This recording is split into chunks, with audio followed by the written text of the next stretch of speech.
Oi meninas, tudo bem? Mulheres de valor.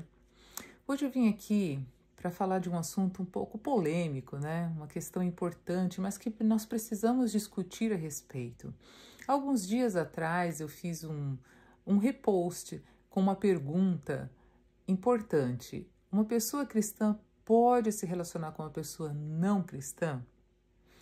Então hoje eu quero abrir o meu coração com vocês aqui à luz da palavra de Deus e trazer algumas respostas que eu acredito que é uma direção de Deus para o seu coração hoje. Vamos analisar isso? A palavra do Senhor diz em 2 Coríntios capítulo 6, a partir do versículo 14, que nenhuma comunhão pode ser feita com incrédulos.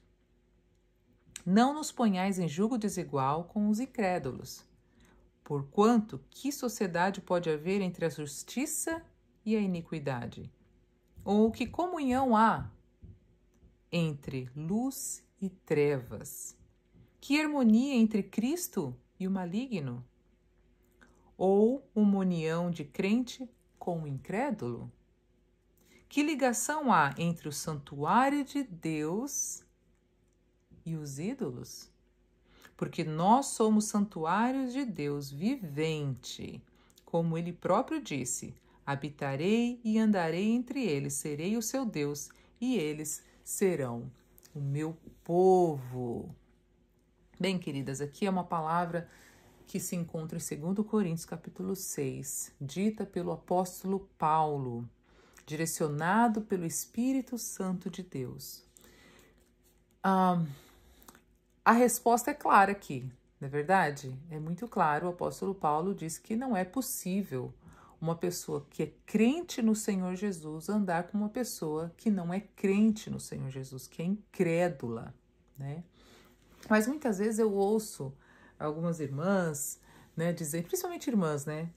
Ah, Mary, mas os homens da igreja hoje, eles estão, tá tão difícil, eles parecem que estão piores do que os homens do mundo. E às vezes eu tenho que concordar com vocês, realmente tá bem difícil em algumas situações. E vocês dizem muitas vezes também, mas Mary, às vezes o cara que tá lá no mundo é trabalhador, é respeitador, me respeita, me valoriza, não é verdade? Enfim, parece um príncipe, né? E realmente, porque não é porque a pessoa não é cristã que ela não tem um bom caráter. Isso são coisas diferentes, não é verdade? E isso atrai muitas vezes a nós, mulheres cristãs, porque nós pensamos, poxa, mas ele é um cara legal, ele é um cara educado, ele é um cara estudado, um cara que trabalha bem, que me trata bem, que faz isso, que faz aquilo, enfim, tem todas aquelas qualidades que a gente gostaria que tivesse numa pessoa que professa a mesma fé que nós, não é verdade? Mas vamos analisar isso de uma forma bem prática.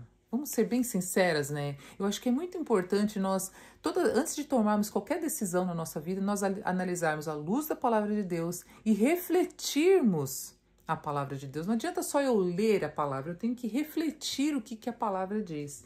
E é importante porque aqui tem um detalhe muito interessante, muito importante que diz, né? Que harmonia há entre Cristo e o maligno, né? E que comunhão há entre a luz e as trevas. E aí ele diz mais, né? Porque nós somos santuário do Deus vivo. Então a resposta para o meu coração hoje aqui para vocês, meninas, é que ainda que você se relacione com um rapaz que é crente, que se diz crente, né, dentro da igreja, mas que não tem uma vida que condiz com aquilo que a Bíblia nos ensina, ou se você se relaciona com um rapaz que é um rapaz de uma boa conduta, mas que não é cristão, em qualquer uma das duas situações, esta pessoa certamente não é o que Deus tem para você. Não é.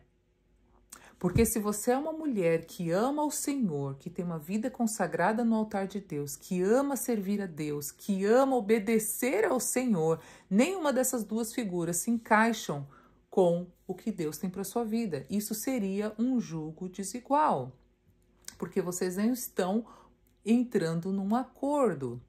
Então, você é uma mulher de Deus, ungida, consagrada, separada pelo Senhor e cheia do Espírito Santo de Deus. Uma mulher sábia, uma mulher que busca viver a vontade de Deus.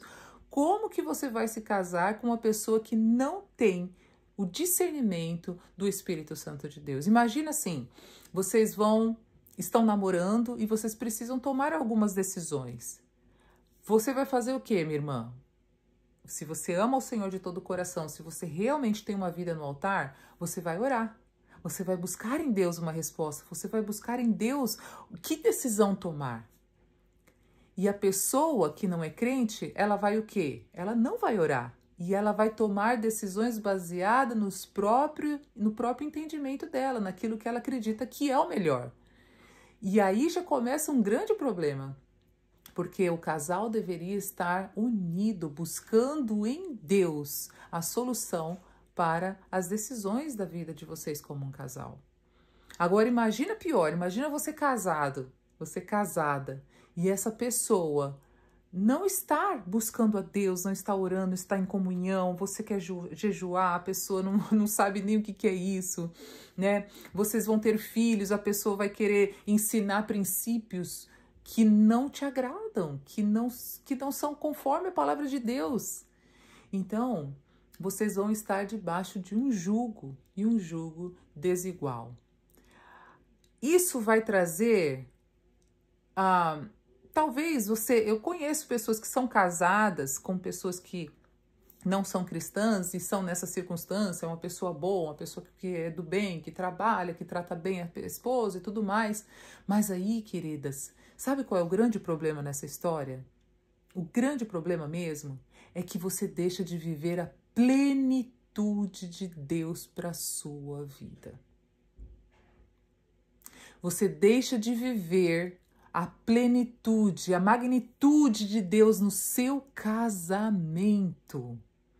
Porque apenas uma parte, só 50%, está vivendo essa plenitude, essa bênção, essa graça, essa comunhão, essa presença de Deus. E a outra não está. E mais do que isso, porque não existe meio termo, minhas queridas. Ou nós servimos ao Senhor, ou nós não servimos ao Senhor. Ou nós servimos a Deus, ou nós servimos o maligno, como diz a palavra do Senhor aqui. A palavra do Senhor está dizendo aqui que a harmonia entre Cristo e o maligno. Então, se eu não sou do Senhor, se eu não tenho minha vida realmente diante de Deus, eu não pertenço ao maligno. Se eu sou do Senhor, eu não pertenço ao maligno, ou vice-versa.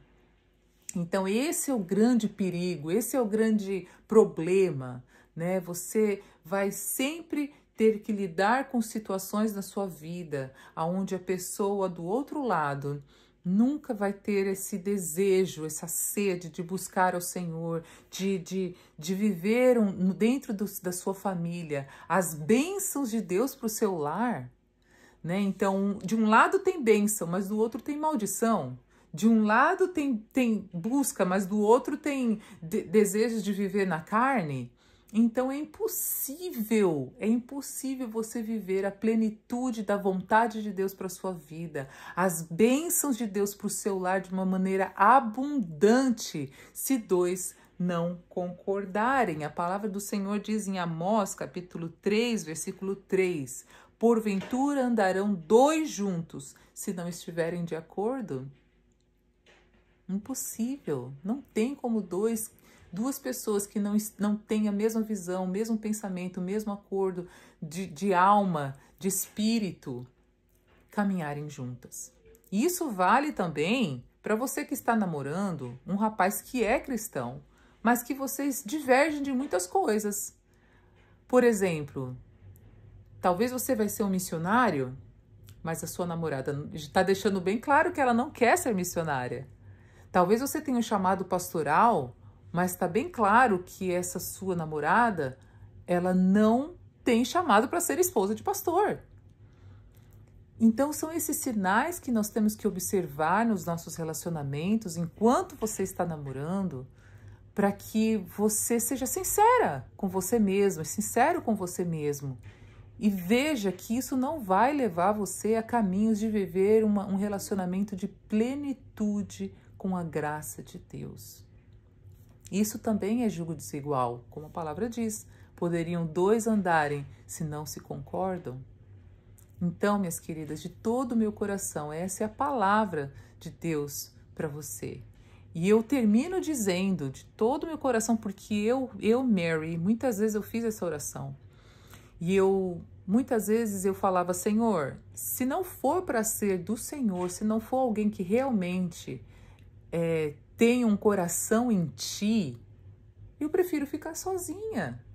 Queridas, é melhor estar só, entre aspas, né? Porque nós temos o Senhor, o Senhor Jesus é o nosso noivo, é o nosso amigo, é tudo que a gente precisa. Mas é melhor estar só do que você viver com jugo desigual. Acredite de todo o meu coração. O Senhor tem o melhor para você. O Senhor tem algo reservado para o seu coração. Não entregue o seu coração para pessoas que não vão valorizar isso e que não vão entender os planos que Deus tem na sua vida, porque Deus quer trazer alguém para somar e não para dividir na sua vida. Amém? Que o Senhor te abençoe, que o Senhor guarde o seu coração, que o Senhor traga paz no seu coração e que Ele te ajude a tomar as decisões certas, por mais que no momento elas sejam dolorosas, mas é melhor doer agora do que passar o resto da sua vida em dores amargas que você não vai poder mais voltar atrás, tá bom? Um grande beijo, amo vocês. Qualquer coisa, só mandar mensagem, vamos falando aqui. Um abraço!